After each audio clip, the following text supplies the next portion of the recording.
ca núi đồi chờ tình vui quá em ơi. Gái trai bên nhau hát đối lượn tìm nhau lưng đèo.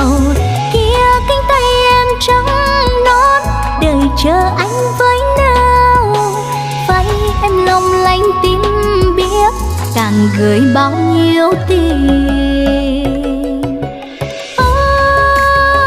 Chờ tình nơi đây, chờ tinh thần đông vui lắm đây. Gái trai đến bên nhau ôm lăn nghiêng đêm thâu hò hẹn. Tiếng cười lạ lời em chờ anh rượu say mất rồi. Chờ tình ngả nghiêng, chờ tình của bao đôi trai gái đến bên nhau mùa xuân để lại bao nhiêu mối tình.